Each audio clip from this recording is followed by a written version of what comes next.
Mr President. Commissioner Hill, the Council is absent. Colleagues, tomorrow we vote on a critical piece of financial legislation, the regulation of money market funds, MMFs as they are known, €1 trillion industry, too big to be ignored. And the financial crisis made it abundantly clear that these funds do pose systemic risks and can lead to financial instability and recourse to public purse.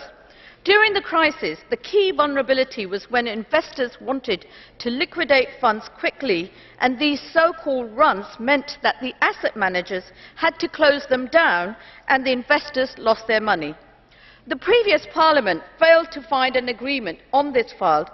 From the beginning, when I took over, it was clear to me that this was an issue that divided this House strongly between the supporters of the CNAV MMFs and the VNAV MMFs.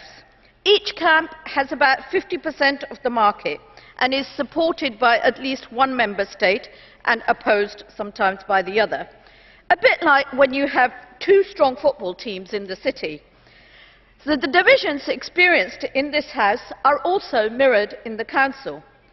Therefore, I'd like to remind colleagues that it is not our role as legislators to decide which team that we should be supporting.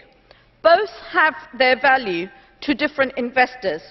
Our role is to ensure that any type of MMF is transparent, is liquid and stable, so that we don't face the burdens of the 2008 financial crisis again.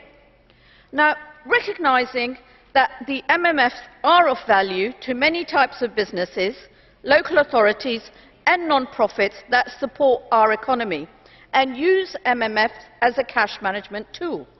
Salaries and other funds are placed in MMF as it offers them an easy return both in terms of interest and liquidity.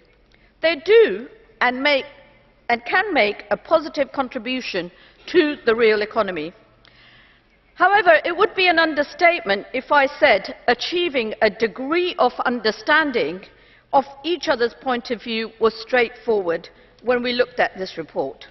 But I am pleased that we did manage to find a compromise between the S&D, the EPP and ALDE in the Economic and Monetary Affairs Committee.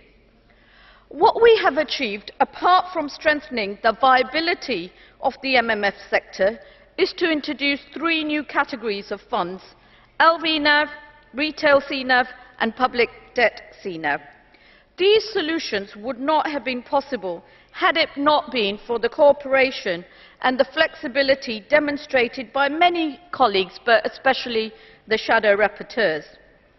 However, I have to say that I am disappointed that despite taking many concerns of the GUE and the Greens and the ECR on board, that they did not support the proposal in the committee.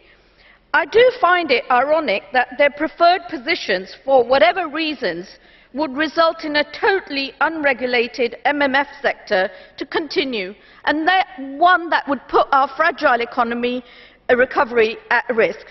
I do find this baffling. For me, it is important to get this on the statute book sooner rather than later. Therefore, I would urge them to reconsider their positions and support this report so we can move to a trilogue stage from a greater position of strength.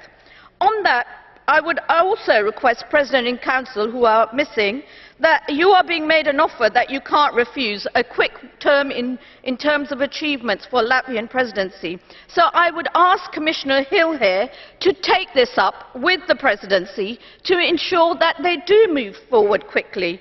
And I'd also like to take this opportunity to thank the earlier Italian presidency, who made considerable progress on this dossier and were instrumental in introducing me to the concept of LVNAV. Thank you, President. And thank you, Mrs. Gill.